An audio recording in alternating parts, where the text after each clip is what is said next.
I dreamed of Charles Dickens last night.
Okay, this is kind of a lot. Oh yeah, let me just put you more into the light. That's very good.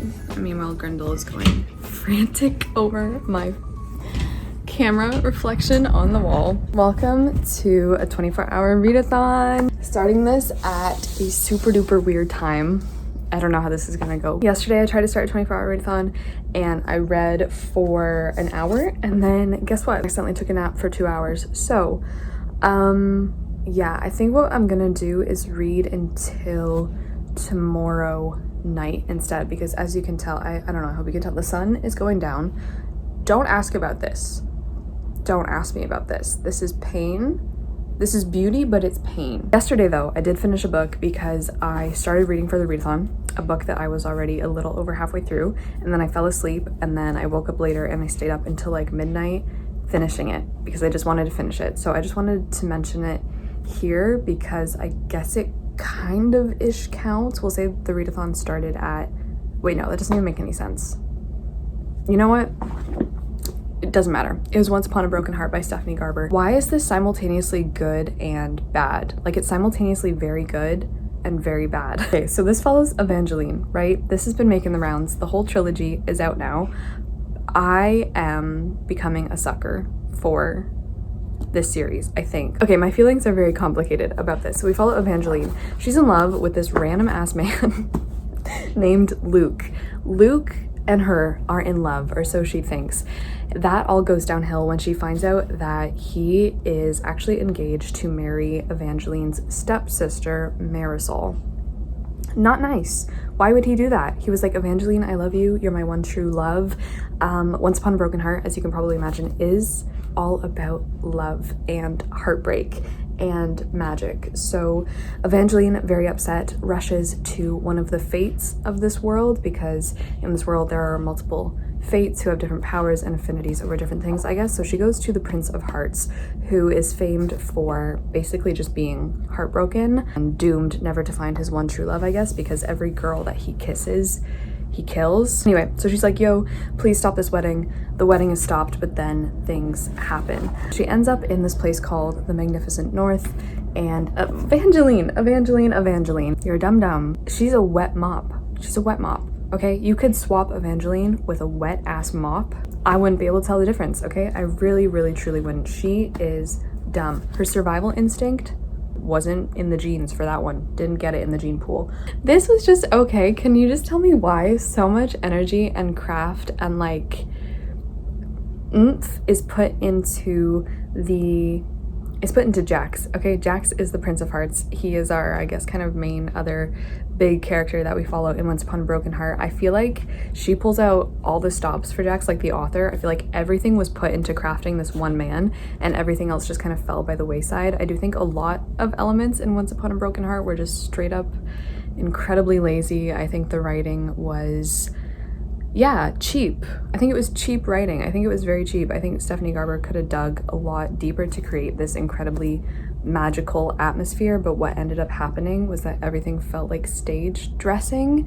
It feels like those cardboard cutouts that are trying to mimic like a city skyline or just like a set, I guess. If everything felt like a cardboard cutout set that could very easily be knocked over. And it's just a shame because everything is just giving the illusion. I did get that feeling in Caraval as well. I didn't finish that series because I didn't like it. However, the romance in Once Upon a Broken Heart does follow tropes that I enjoy, so I am now a sucker for this series. Can I say the ending of this book? I finished it last night and I was like, I was like, oh, and then I was like, this has become the most convoluted thing known to humankind in the span of like 6 pages. So I guess this is also a very big mystery because Evangeline throughout the whole book is trying to figure out like if Luke, her first love, was ever really under a spell or not. Was he bewitched into wanting to marry Marisol? That's one of the things at the core of this novel, and she is the worst detective. The conclusions that she's jumping to, okay, she's an acrobat. Also, it's the way that like everyone is kind of like taken with her. It very much follows the trope of the girl in the YA who's our protagonist that everyone just adores for seemingly no reason, because she really has no personality. She's not fun to talk to. She's not the brightest spoon in the fork. She's not the brightest spoon in the fork. She's not the brightest... Wait, what did I say? Did I say she's not the brightest spoon in the fork? Or did I say she's not the sharpest spoon in the fork? Because I meant to say she's not the sharpest knife in the drawer, but I somehow said brightest spoon in the fork? Did I finish this? Was I a little annoyed with everything? Yes. Did I immediately go onto chapters.ca and order the second book? Yes. Take from that what you will. Also, the pacing in this book knows no bounds. So the second book is on its way. That's what I would honestly really like to pick up for this readathon, is The Ballad of Never After, which is book 2. However, that's not going to be here for a few days, so we can't do that, which is crushing because I pulled out this pile of books that I was like, oh, these are going to be my options for the readathon. But then I finished Once Upon a Broken Heart last night, and all of a sudden my reading mood completely changed. Let me just show you what I had picked out first before I got in this silly, goofy romance mood, because that's where I am now. I had first picked out She and Her Cat by Makoto Shinkai, and I was like, you know what? I am not in the mood to cry anymore.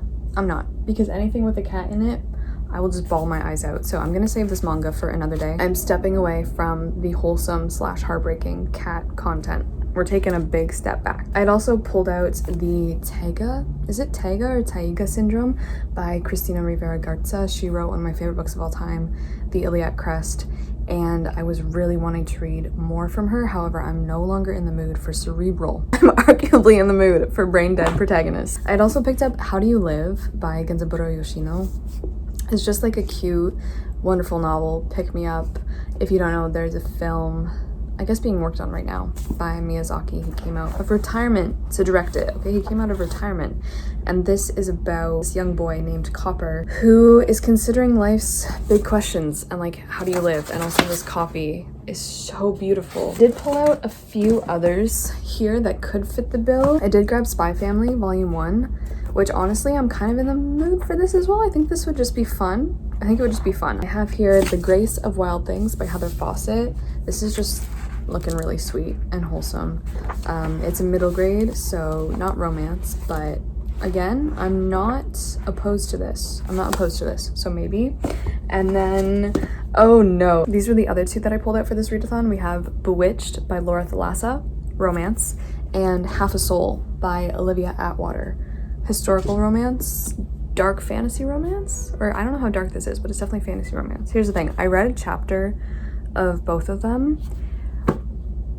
Everything in me is regretting the fact that I purchased Bewitched. I started reading this and it was just, I don't know, it was kind of a cringe fest, really. Might have made a mistake there, but then I did read a couple chapters of Half a Soul, and this one actually looks fun. I think I am gonna pick this up. This one just looks cute. This is apparently Bridgerton, but with fae, and it's also compared to Howl's Moving Castle. So far, I'm enjoying it. We're following Dora, who is supposed to be entering, well, she was supposed to enter a long time ago, honestly, society and the marriage market, because it's set in Regency London, and find a husband. But when she was a young girl, she was cursed by a fae she met in the woods, and so she, since that time, has never been able to feel fear or embarrassment, and so it just leads her to act a lot differently in social situations. She also looks a little bit different after this curse. Her cousin, who absolutely loves her, Vanessa, she's like, I just want you to be with me in this situation, so please come with me to London while I go to the balls and enter into society. And she's kind of the odd one out, and it's about that. So I'm liking it so far. I'm only 20 pages in, but I think this might be the next, or I guess technically the first book I picked up for the readathon, but I did finish this thinking I was doing the readathon. And then I think if I need a break from this, I'm gonna pick up Spy Family. You guys have been begging me to read this manga. Welcome to the 24-hour readathon. You know the drill.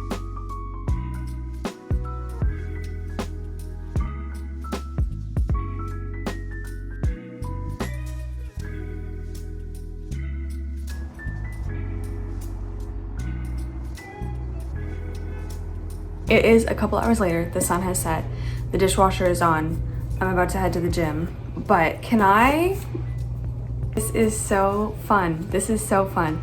This is exactly what I needed, and this has dispelled any of the reading slump energies that were in the room with us. When I sat down today, I was like, you know what, do I really feel like I want to do a 24-hour readathon in this 24-hour period?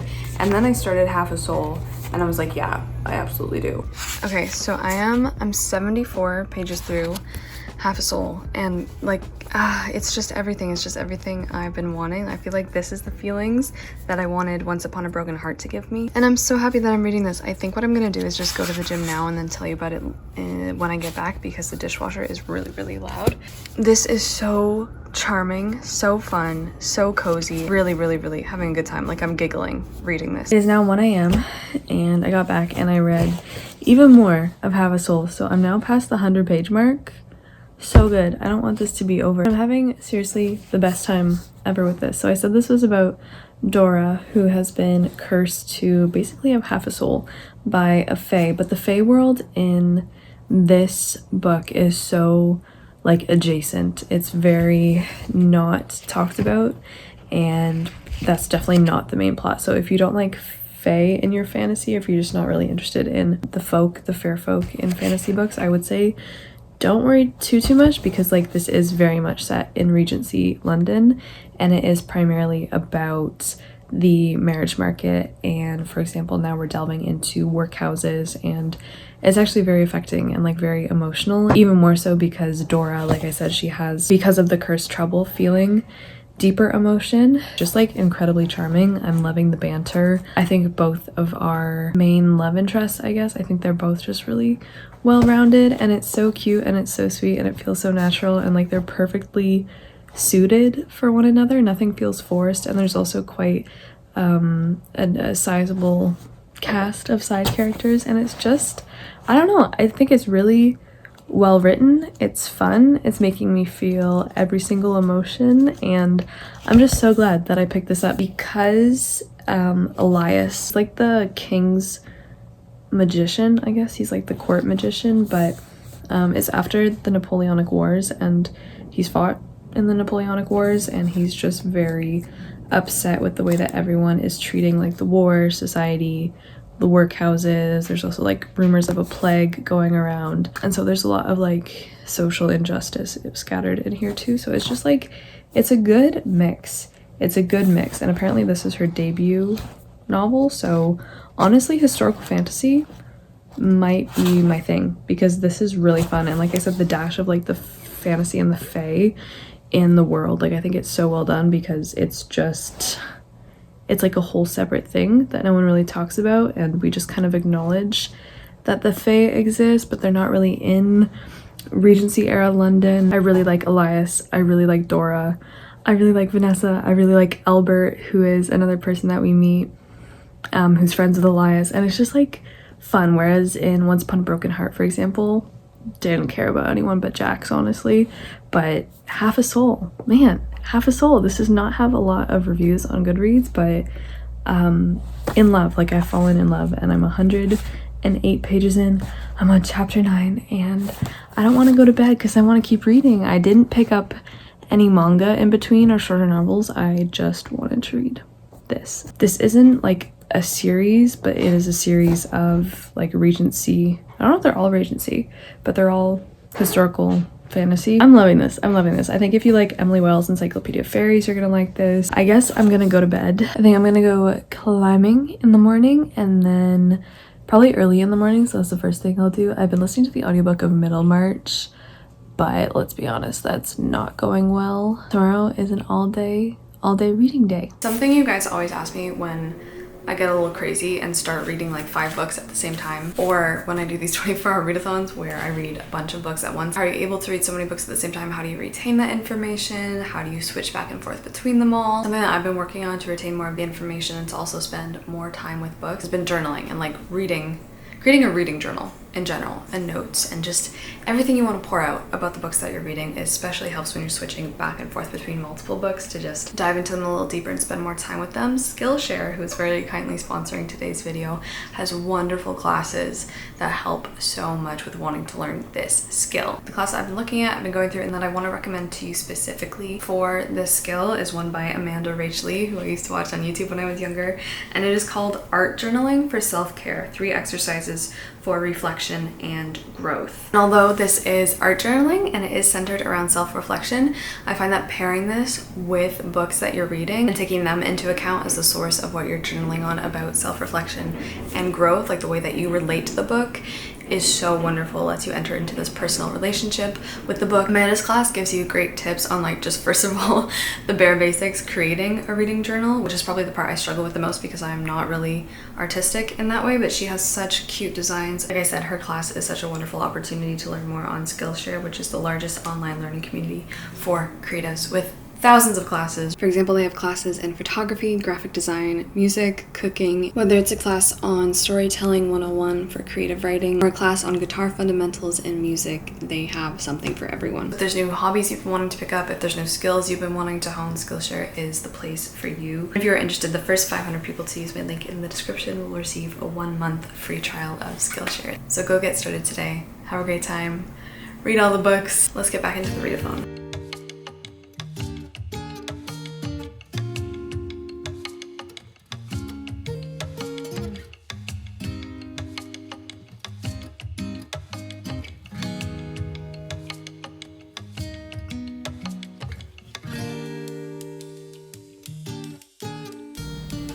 24-hour readathons are not built for sleepy girls. They're simply not. Here's what I'm thinking.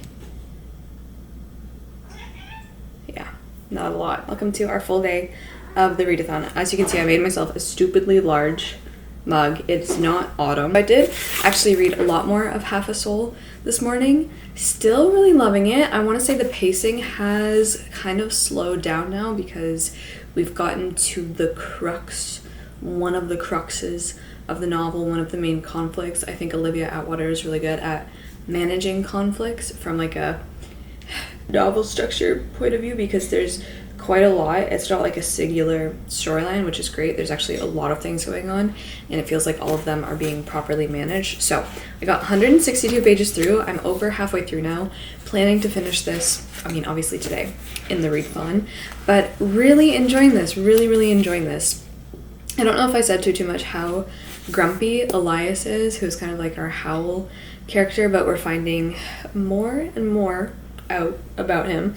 And I went on Goodreads last night because I was like, I kind of want all the books in the series now, and I found out that there's 2 novellas put out, so there's actually more content about Elias. What? And also Albert, who they have a really sweet friendship. Albert is one of the young men looking for a bride in the marriage market, but he is also really looked down upon because he was injured in the Napoleonic Wars, and so he's been given a silver hand. Elias has actually crafted him his silver hand because they're best friends, and like he's a magician, and everyone is just really awful to him, like calls him a cripple, and so he and what's her face, Theodora really bond because they're both seen as less than human for these things. And so many things are being talked about. Like Olivia Atwater did not come to Regency London to play around and be like, oh, this is a great timeline, you know? She's like, there are serious problems.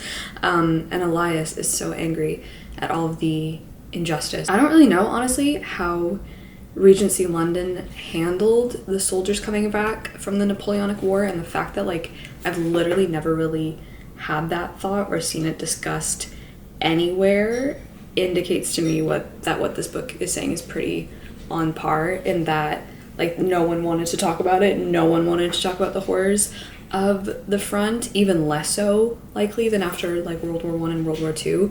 And so Elias and Albert, who fought in the wars, find themselves really alienated, really having to deal with like the fact that no one is even like thanking them, and it's all just like lavish luxury and richness and excess in the top tier of society, which is where this is set and where stuff like Bridgerton is set as well, and like no one is acknowledging anything. So similar to people like Charles Dickens, who talks a lot about the workhouse in his novels. I had a dream last night. You know what? I'm just remembering that now as I say Charles Dickens, and it's 100% because of this book. I dreamed of Charles Dickens last night. I had a dream that I finished a Dickens book for this readathon. It was the most sad book of his that I had ever read. It was called like Dora and Dora or something was the title of the book, and it was so sad. It was quite a big tome, as a lot of his books are, and I just remember it being absolutely crushing. Carolyn was there too, because of course she was when anything is related to Dickens or anything like that, but I just remember like being like, wow, I didn't know Charles Dickens wrote books like this, because it was like soul punching. That's just the dream that I had last night. A lot about the workhouse in here, and then just the utmost cognitive dissonance when the characters and the reader go from like the workhouse to, for example, a ball at like this incredibly lavish gentleman's house. It's crazy. I think a break would be good now, and I would like to give this a go. I did go climbing this morning when I woke up, and I did not really have a good session, honestly. Let me read a couple chapters of this, and then I'm gonna come get you and we'll talk about Spy Family.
Spy Family has been secured, along with another book that maybe I'm planning on filming a book haul soon, so I'll probably just feature it in that video. But yeah, I want to show you what volumes I got, and then on the way home I did stop and grab some Thai food for dinner, which is one of my favorites, so really good. I have a little bit more of that to finish as a midnight snack, and I only have a few pages left of Half a Soul, so I'm just about to finish it up. Yeah, I'm really liking where this went, actually. There was a lot of discussion here. The only thing I wish there had been a little bit more of was actually more high society and more balls, because I think the split between like focusing in on the workhouse subject, I think that became a lot of the entire book, and so it threw the pacing just a little bit off. I think I was saying before how the pacing felt weird, but I think it's gonna stick the landing really well, and I'm 230 pages in, and then as soon as I finish this, I'm just gonna switch over to volume 2 of Spy Family. While I was having dinner, I actually watched episode 1 of Spy Family, the anime, which was really fun. So I guess welcome to my new obsession. Everything you guys said about it, 100% true. It's so cute. Yeah, so let me show you the volumes that I got. And it was weird because before I was really deciding if I was going to go out today to Chapters and try to grab them before they closed, which I did, thank goodness. I went on their website and they were like $15.99 each, or at least when I looked at volume 2, I think it was $15.99. But when I went in the store, they were all $12.99. Like, printed on the back of the book, it said $12.99. And I was like, what is going on here? Have anything else to say about Half a Soul yet? I don't know. I think it's cool. I think it's really cool. And I'm just genuinely impressed and pleasantly surprised by this. And at Chapters 2, I did see the third book in the Once Upon a Broken Heart trilogy, but I think it's only out in hardcover right now. And those are really expensive, so I held myself back, and I think I'm just gonna wait until I see it out in paperback to pick it up, providing that I like the second one, because I've heard that you guys really like the second book, it seems to me. Grendel's here too. Let's get a little bit sleepy, Grendel. And then it seems like a lot of people were disappointed by the third book. Here they are. Look how pretty they look. So I finished volume 1 earlier today. This was so fun. I just think like it was so sweet and so wholesome, and found family, obviously, because he literally has to go out of his way to find the family for the mission. But each of the people that he finds, right, because he finds this little kid that he adopts from an orphanage, but it turns out that she is telepathic, but she's hiding this ability. And then he's obviously hiding the fact that he's a spy, because he's a spy. And then he finds a wife that she is an assassin, and she's hiding that because she's an assassin. So it's just really fun, really fun. Mr. and Mrs. Smith, I guess. I only got halfway through that movie. Yeah, just fun. And there were genuinely a few moments where I laughed out loud. So now they're kind of all trying to blend in as they are trying to get their daughter accepted into this very elite high-class school, when none of them, I don't think, are really from that background. So they're just trying to be very elegant and refined and get into the upper echelons of society. And it's just fun. So I didn't know how many volumes I wanted to pick up, but I got 3, which for me is kind of a lot. But just look at how cute, the spines are. So I got volume 2. And like, of course, all of them, when they first start out, except for Anya, the little girl, she's always like, oh, I want a family so bad. But he's like, I'm just doing this for the mission.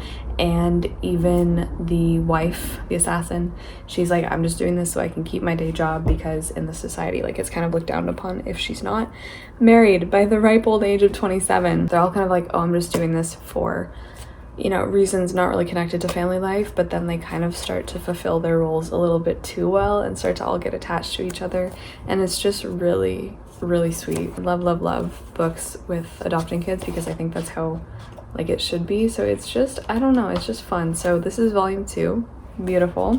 And then I also picked up volume 3. I love the chairs that they sit in. I think they're fun. I really like these covers. I finally got volume 4 with a dog on it, so I'm guessing they add a dog to their family, which is just fun. I'm having a good time. I've just really been wanting some lighter reads after, first of all, Middlemarch, which was the audiobook that I've been listening to for this readathon when I'm not physically reading. And on the whole, I'm not really enjoying Middlemarch, so picking it up for this readathon has been a bit like, do I really want to do that? So this is just very much needed after some heavy reads and some longer reads. So there is Spy Family.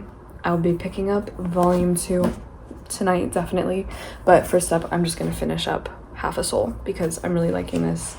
Gonna be definitely a solid 4-star, and I would love to check out the rest of what Olivia Atwater has out. I definitely do need to drink some more water, so I'm gonna go fill up a big thing of water and probably finish the rest of my Thai food, just cuddle with the cats and read until I go to bed. So a very chill Friday night. I gotta say, when I went out in my sweats and my sweatshirt, everyone out there was just like dressed to the nines going out for their Friday. And I was like, wow, this is a very different world that I have never really been a part of. And I don't know, it just made me think. It just made me think a lot. So maybe I should have picked up How Do You Live by Yoshino, but I don't know, sometimes it does feel a little bit well, I guess lonely is one of the things, but more so just like, it makes me feel as if I should want that as well. I don't really want it, but a part of me wants to want it, if that makes sense. I will be your at home, curled up on the couch all night with cats and books buddy. Okay, so the readathon is definitely over now. I read well past the 24-hour mark, but I didn't get like tons read this time compared to other readathons, but that is not what it is about, people. I didn't ever get to The Grace of Wild Things by Heather Fawcett. I think what I'm gonna do is just put this back on my shelf and pick it up hopefully this summer or late this spring, because this looks perfect for spring. I've been wanting to read this for forever. I love Heather Fawcett, but I did finish Once Upon a Broken Heart. I was like halfway through this when the readathon started, but I just had a really good time with this. Lots of thoughts, probably more will be in my wrap up, and I am waiting on the second book to arrive, so that should be fun. But yeah, this is finished. I had a really good time, honestly, flew through this, so if you're looking for a very fast paced book to get you out of a reading slump or something, would recommend this one. I also love this cover. And then of course I finally finished Half a Soul by Olivia Atwater, 4 stars. I was really looking forward to the ending, but it was honestly a little bit abrupt. I feel like everything wrapped up so fast. Yeah, in the end I feel like I wanted a little bit more from the romance actually, but all in all, I think this was really solid. Hi, Grendel. And I loved it. So really happy I got to pick this one up. And then, this was the readathon that I discovered my love for Spy Family. So I read volume 1, fell in love, read volume 2, loved it even more. And then I think I'm just gonna start volume 3, like tonight, or just keep going. Infinite Spy Family loops are happening. So, oh, sorry. Those are my, okay. Readathon update. Hey, don't eat it. Don't eat. What are you doing? If you made it all the way to the end of this video, leave me, I don't know what to leave me. Ooh, leave me a pair of scissors. Is there a scissor emoji? If there's not, I don't know. Very whimsical, fun 24-hour readathon. Honestly, loved it. So I'm gonna go now before Grendel destroys my books. I'll see you guys very soon in the next video. Thank you so much for watching. I'm in my pajamas now, so I'm not gonna turn the camera around, but yeah, just want to say thank you for being here, and I'll see you very soon in my next video.